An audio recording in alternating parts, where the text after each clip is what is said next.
तो hello guys, आज का एपिसोड इस सीरीज का लास्ट एपिसोड है। इसके साथ ही ये सीजन यही खत्म हो जाएगा। तो चलिए जल्दी से शुरू करते हैं। तो एपिसोड की शुरुआत में हमें दिखाया जाता है शेन गुआन को, जो कि पानी की गहराइयों में स्पिरिचुअल फिश को पकड़ने के लिए जाता है, मगर इतने में अचानक कोई चीज उसके सामने आती है जो कि उसे पीछे धकेल देती है। और हमें दिखाया जाता है कि वहाँ पर एलक्यू एक ड्रैगन फॉर्म में आ जाता है और शेन गुआन को देखते ही कहता है कि तुम्हारी इतनी हिम्मत, तुम दूसरी मर्तबा मुझे तंग कर रहे हो। लगता है कि शायद तुम्हें अपनी जान प्यारी नहीं है, इसीलिए तुम बार बार मुझे ऑफेंड करते हो। तो शेन गुआन कहता है कि नहीं, मेरी इतनी क्या औकात आपको ऑफेंड कर सकूं। मैं यहाँ से वापस चला जाऊंगा, बस आप मुझे माफ कर दीजिए। तो एलक्यू कहता है कि हाँ ठीक है, पर पहले मेरे सामने घुटनों पर बैठ जाओ। ये सुनते ही वो घुटनों पर आ जाता है, जिस पर एलक्यू हंसने लगता है और कहता है कि चलो अब अपने चेहरे पर जोर जोर से थप्पड़ मारो, जब तक मेरा दिल मुतमईन नहीं हो जाता तब तक अपने आप को मारते रहना।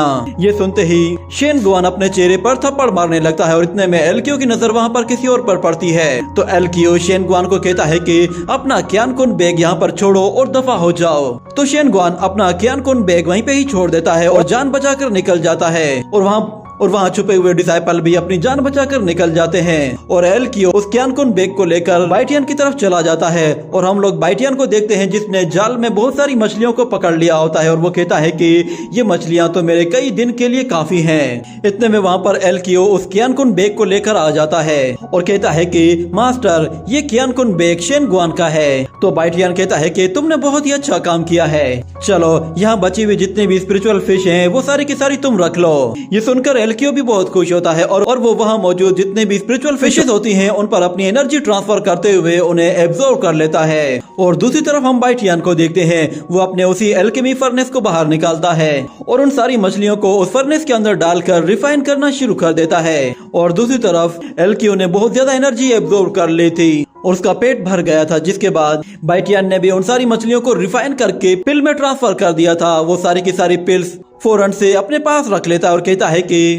ये मेरे कई दिन तक काम आने वाली हैं। जिसके बाद वो लिंगर को कहता है कि चलो अब वापस जाने का वक्त आ गया है। तो लिंगर उसकी बॉडी के अंदर चला जाता है और वो लोग वापस से उस वोर्टेक्स से बाहर निकल आते हैं। और बाहर आते ही वो अपने सीनियर को देखता है, जो कि बहुत ही ज्यादा थका हुआ होता है। और वहीं पे हमें फूशिया को भी दिखाया जाता है, जो कि स्पिरिचुअल फिश को पकड़ने के लिए अपनी लाइटनिंग सोर्ड टेक्निक का इस्तेमाल करती है, जिससे वो अपनी एनर्जी सोर्ड में चार्ज करके एक स्पिरिचुअल फिश पर अटैक कर देती है। तो हम देखते हैं कि वो एनर्जी जैसे ही उस फिश से टकराती है तो वो फिश वहीं पे ही रुक जाती है और फूशिया अपनी एनर्जी का इस्तेमाल करते फिश को बहुत ही आसानी से पकड़ लेती है।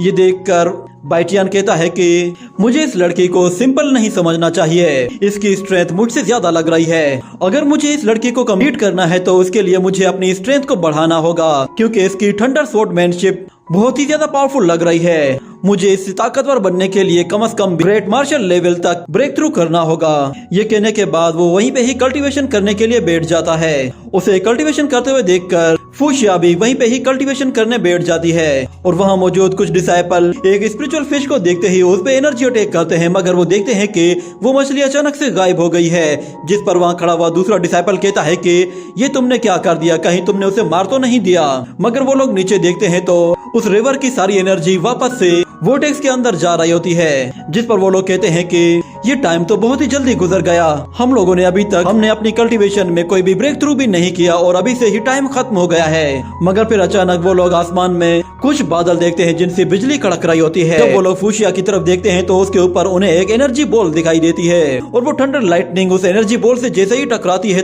तो वो एक स्पिरिट बीस्ट में ट्रांसफॉर्म हो जाती है। ये देखते ही वहाँ मौजूद सब लोग चौंक जाते हैं और वो कहते हैं कि ये तो 5 मेरिडियन बीस्ट है। ऐसा लग रहा है कि जैसे फूशिया ने 5 स्पिरिट रियलम में ब्रेक थ्रू किया है। सच में सीनियर फूशिया तो बहुत ही कमाल की है, उसने इतनी यंग एज में स्पिरिट मार्शल रियलम को अचीव कर लिया। सच में ये लड़की तो टॉप 5 रैंकिंग के लिए डिजर्व करती है। और फिर वो लोग जब बाइटियन की तरफ देखते हैं तो वो लोग हैरान हो जाते हैं कि बाइटियन भी ब्रेक थ्रू करने लगा है। उसकी फॉर्मेशन का कलर अचानक से चेंज हो जाता है, जिस पर वहाँ खड़े लड़के कहते हैं कि ये तो बाइटियन है, लगता है कि इसने ग्रेट मार्शल रियलम को अचीव कर लिया है। तो वहाँ खड़ा हुआ एक डिसाइपल कहता है कि क्या ग्रेट मार्शल रियलम में कोई बंदा अपने स्पिरिट बीस्ट को इवॉल्व कर सकता है। तो दूसरा कहता है कि मुझे इसके बारे में नहीं मालूम, पर हो सकता है कि बाइटियान अपने इस रियलम से अपनी 5 मेरिडियंस को अपग्रेड कर ले। और बाइटियान की एक्स गर्लफ्रेंड वो भी इससे काफी जेलस होती है कि आखिर ये लड़का है क्या। और दूसरी तरफ फूशिया वो भी अपनी कल्टीवेशन को रोकती है और बाइटियान से कहती है कि सच में तुमने मुझे डिसअपॉइंट नहीं किया, तुम वाकई एक अपोनेंट कहलाने के लायक हो। और इतने में अचानक एल्डर सॉन्ग सेक्ट मास्टर को वहाँ पर ले आता है, जिसे देखते ही वो सब के सब डिसाइपल उसके आगे झुक जाते हैं। और एल्डर सॉन्ग कहता है कि बाइटियान देखो, सेक्ट मास्टर यहाँ पे आ गई है तो तुम फौरन से अपनी कल्टीवेशन रोको और उनके सामने आ जाओ। मगर बाइटियान कल्टीवेशन में मसरूफ होता है, जिस पर एल्डर सॉन्ग कहता है कि क्या तुम्हें सुनाई नहीं दे रहा, मैंने तुम्हें कहा है कि फौरन से यहाँ पे आ जाओ। मगर सेक्ट मास्टर देखती है कि वो अभी भी कल्टीवेशन कर रहा है, तो वो एल्डर सॉन्ग से कहती है कि वो अभी कल्टीवेशन में मसरूफ है, इसलिए उसे डिस्टर्ब मत करो, जब उसकी कल्टीवेशन एंड होगी तो हम उससे बात करेंगे। ये सुनकर एल्डर सॉन्ग चुप हो जाता है और वहाँ पे हमें हान फेंग को दिखाया जाता है। वो बहुत खुश होता है कि फाइनली अब बाइटियान को सजा मिलेगी। और इतने में बाइटियान अपनी कल्टीवेशन को रोकता है, तो एल्डर सॉन्ग फौरन से उसे कहता है कि बाइटियान जल्दी से यहाँ पर आ जाओ, देखो लॉर्ड तुम्हारा यहाँ पे इंतजार कर रही है। तो बाइटियान कहता है कि एल्डर सॉन्ग आप फिर से आ गए, आपको क्या लगता है कि आप मुझ पर इल्जाम लगाएंगे तो मैं मान लूंगा।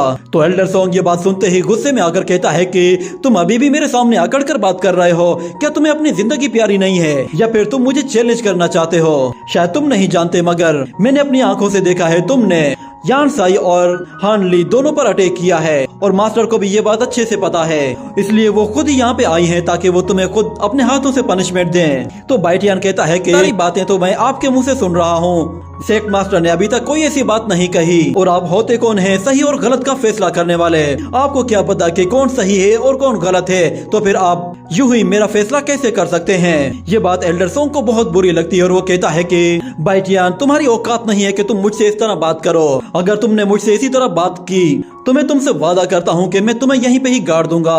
तो बाइटियान कहता है कि एल्डर सॉन्ग क्या कुछ देर पहले आपने मुझे ये बात नहीं कही थी कि ये सारा का सारा मसला आप सेक्ट मास्टर पर छोड़ रहे हैं, वही इसका फैसला करेंगी, तो फिर अब आप क्यों फैसला कर रहे हैं? क्या आप पैलेस मास्टर से ज्यादा वैल्यूएबल हो गए हैं कि अब उनकी मौजूदगी में खुद फैसला करने लगे हैं? इस बात पर एल्डर सॉन्ग को तो बहुत गुस्सा आता है, मगर सेक्ट मास्टर उसे कहती है कि एल्डर सॉन्ग आप शांत हो जाएं, मैं यहाँ पे बाइटियान से कुछ पूछना चाहती हूँ। वो बाइटियान से कहती है कि हान ली और यान साई उन दोनों को किसने हर्ट किया है? तो बाइटियान कहता है कि उन्हें मैंने मारा है। तो सेक्ट मास्टर कहती है कि क्या तुम ये नहीं जानते कि अपने फेलो डिसाइपल को मारना कितना बड़ा क्राइम है? तो बाइटियान कहता है कि वो लोग मेरे लिए बार बार मुसीबतें खड़ी कर रहे थे, यहाँ तक कि वो लोग मुझे जान मारने पर आ गए थे, इसीलिए मैंने तंग आकर उन्हें पनिशमेंट दी है, और अगर मैं उन्हें पनिशमेंट ना देता तो शायद हो सकता है कि वो लोग मुझे चोट पहुंचाते। ये बात सुनते ही एल्डर सॉन्ग कहता है कि मास्टर आपने देखा ये लड़का कितना एरोगेंट है, ये आपके सामने भी इस तरह ही बात कर रहा है, मैं तो चाहता हूँ कि आप इसे सख्त से सख्त सजा दीजिए। तो बाइटियान कहता है कि अगर आप लोग मुझे जबरदस्ती पकड़ने की कोशिश करेंगे तो हो सकता है कि इससे आपको चोट लग जाए। तो सेक्ट मास्टर कहती है कि बाइटियान तुम्हारी एज क्या है? तो बाइटियान बताता है कि मैं सिर्फ 16 साल का हूँ। तो सेक्ट मास्टर कहती है क्या तुमने वो सोर्ड मोनुमेंट तोड़ा है? उसमें बहुत सारे क्रैक्स आ चुके हैं और तुम्हारे आने से पहले वहाँ पर कोई और नहीं था। तो बाइटियान कहता है कि हाँ वो मैंने तोड़ा है। ये सुनते ही एल्डर सॉन्ग फिर से बीच में बोलने लगता है और कहता है कि इस लड़के की इतनी हिम्मत, इसने हमारे सेक्ट का इतना कीमती ट्रेजर तोड़ दिया, इसे तो सख्त से सख्त सजा मिलनी ही चाहिए। मैं तो कहता हूँ कि इसे ऐसी सजा देते हैं कि जिसे देखकर बाकी डिसाइपल्स को भी ये सबक मिले कि वो दोबारा कभी किसी को भी हर्ट ना करें, ना ही किसी ट्रेजर को डिस्ट्रॉय करें। तो सेक्ट मास्टर फिर से उसे कहती है कि एल्डर सॉन्ग फैसला मैंने करना है कि क्या गलत है और क्या सही है, इसलिए आप कुछ देर के लिए खामोश हो जाएं।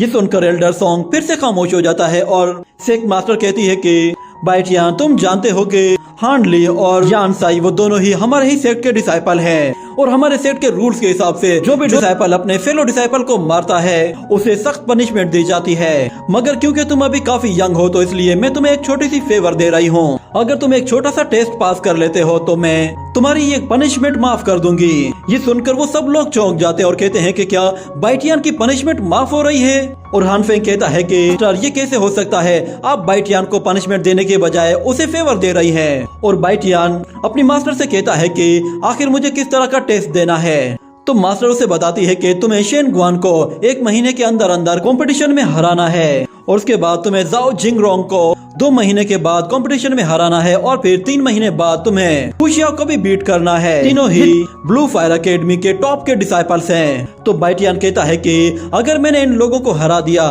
तो फिर मुझे क्या रिवॉर्ड मिलेगा। तो सेक मास्टर कहती है कि अगर तुमने टेस्ट पास कर लिया तो तुमने जो भी गलतियां की हैं वो सारी की सारी माफ कर दी जाएंगी। और मैं तुमसे एक चीज का वादा करती हूँ, जब तक तुम्हारे कंपटीशन कंप्लीट नहीं हो जाते तब तक तुम ब्लू फायर एकेडमी के सारे रिसोर्सेज को यूज कर सकते हो। और अगर तुम चाहो तो फिनिक्स माउंटेन में भी जाकर प्रैक्टिस कर सकते हो। तुम्हारे लिए कंपटीशन होने तक ये सब कुछ अलाउड है। मगर हाँ, अगर तुम उस टेस्ट में पास ना हुए तो तुम अपने सारे एलेक्सियर्स बाकी कल्टीवेटर्स को बेच दोगे और ब्लू फायर एकेडमी छोड़कर चले जाओगे।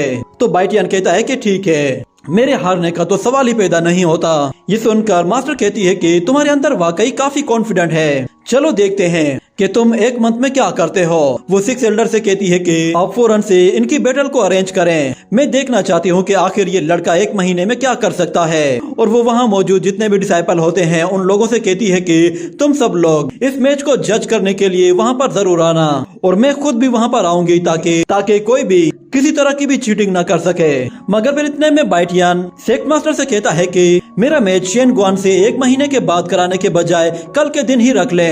ये बात सुनकर वहाँ मौजूद डिसाइपल काफी चौंक जाते हैं और कहते हैं कि इस लड़के में इतना एटीट्यूड कहाँ से आया है। सेक्ट मास्टर ने इसे 1 महीने का टाइम दिया है पर ये कल ही लड़ना चाहता है। शायद इसे ये सेक्ट छोड़कर बाहर निकलने की बहुत ही ज्यादा जल्दी है। अगर ये 1 महीने का टाइम ले लेता तो शायद ये शेन गुआन का मुकाबला कर लेता। मगर 1 महीने से पहले ही फाइट करने की वजह से ये शेन गुआन के हाथों अपनी हड्डी पसली तुड़वा कर ही आएगा।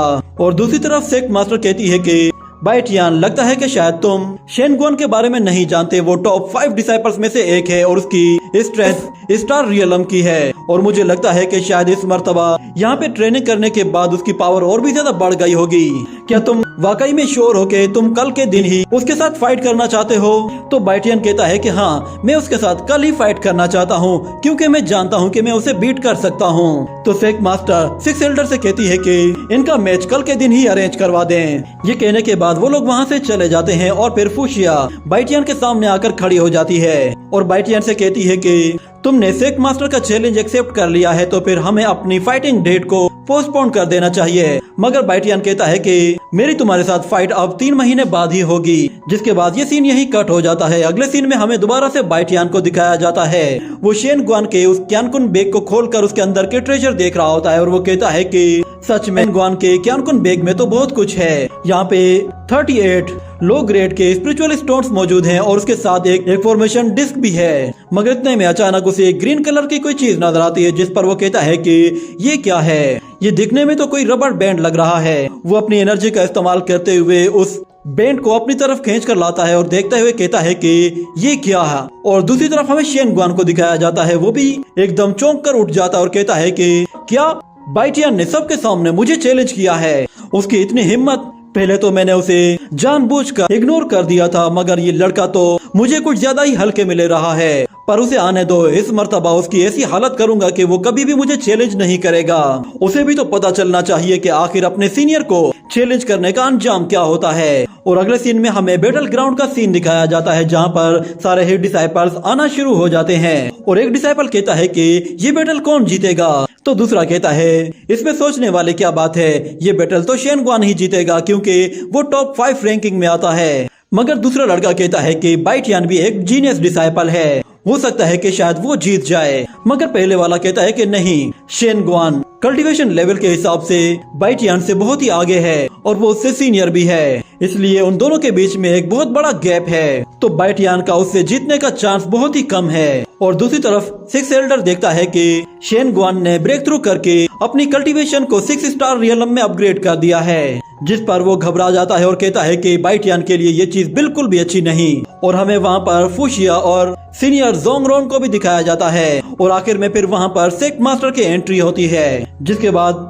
बाइटियन भी बैटल ग्राउंड के बीचों बीच आकर लैंड करता है। उसे वहाँ पर देखकर शेन गुआन भी गुस्से में आकर उसके सामने आकर खड़ा हो जाता है और उससे कहता है कि सच में तुम्हारी हिम्मत की मैं दाद देता हूँ कि तुमने मुझे चैलेंज किया है, पर लगता है कि शायद तुम अपनी जिंदगी से बेजार हो चुके हो और ज्यादा जीना नहीं चाहते। मगर बाइटियन उससे कहता है कि क्या इतनी बातें करने से तुम्हारे मुंह में दर्द नहीं होता? ये बात शेन गुआन को और भी बुरी लगती है, जिस पर वो गुस्से में आकर बाइटियान पर एक खतरनाक स्टोन अटैक कर देता है, जिससे बाइटियान बाल बाल बचते हुए ऊपर चला जाता है। मगर शेन गुआन उसे पकड़ने की पूरी कोशिश करता है, पर बाइटियान फिर भी उससे निकल जाता है और ऊपर जाते ही वो फौरन से अपनी 9 फोल्ड टेक्निक का इस्तेमाल करते हुए हेवनली बीस्ट को समन करता है और उससे एक बहुत ही पावरफुल एनर्जी अटैक करता है, जिससे शेन गुआन भी बाल बाल बच जाता है। मगर हमें दिखाया जाता है कि इतने में शेन गुआन अचानक अपनी स्पिरिट वुल्फ को समन करता है और उसके साथ बाइटियान पर एक पावरफुल पंच के साथ अटैक करने ही वाला होता है कि बाइटियान अपने जेड स्नेक का इस्तेमाल करता है, जिससे वो दोनों ही एक दूसरे को पंच मारते हैं और शेन गुआन वहाँ से दूर जा गिरता है और साथ में बाइटियान उसे फौरन से फ्रीज भी कर देता है। ये देखकर वो लोग काफी हैरान होते हैं और कहते हैं कि लगता है शेन गुआन ये मैच हार गया। मगर हम देखते हैं कि शेन गुआन गुस्से में आकर उस सारी आइस को तोड़ देता है और बहुत ही तेजी से बाइटियान की तरफ आते हुए फिर से उसे पंच मारने की कोशिश करता है। तो बाइटियान इस मर्तबा अपनी पूरी ताकत के साथ उसे एक जोरदार पंच मारता है, जिससे वो उसे फिर से पीछे धकेलने में कामयाब हो जाता है। उसकी पावर देखकर वहाँ मौजूद सब लोग हैरान हो जाते हैं और कहते हैं कि बाइटियान तो कोई मॉन्स्टर लग रहा है। सीनियर शेन गुआन की फिजिकल बॉडी बहुत ही ज्यादा स्ट्रॉन्ग थी, मगर उसके बावजूद भी बाइटियान उस पर भारी पड़ रहा है और फुचिया कहती है कि क्या बाइटियान सच में ब्रदर शेन गुआन को डिफीट करने वाला है। वहाँ मौजूद डिसाइपल सारे के सारे बाइटियान को चीयर करना शुरू करते हैं। ये देखकर शेन गुआन को और भी ज्यादा गुस्सा आता है। इस मर्तबा एक साथ 4 स्पिरिट वुल्फ को समन करता है, जो कि बहुत ही तेजी से बाइटियान पे हमला करने के लिए जाती हैं। तो बाइटियान अपनी बॉडी से एक जबरदस्त ऑरा रिलीज करता है, जिससे वो सारे के सारे वुल्फ को उड़ा देता है और फिर वो शेन गुआन से कहता है, शेन गुआन क्या तुम में बस इतना ही दम था? मुझे तो लगा कि शायद तुम इससे बढ़कर और भी बहुत कुछ कर सकोगे, मगर मैं तो यहाँ पे बोर हो रहा हूँ। ये कहने के साथ ये एपिसोड यहीं पे ही एंड हो जाता है।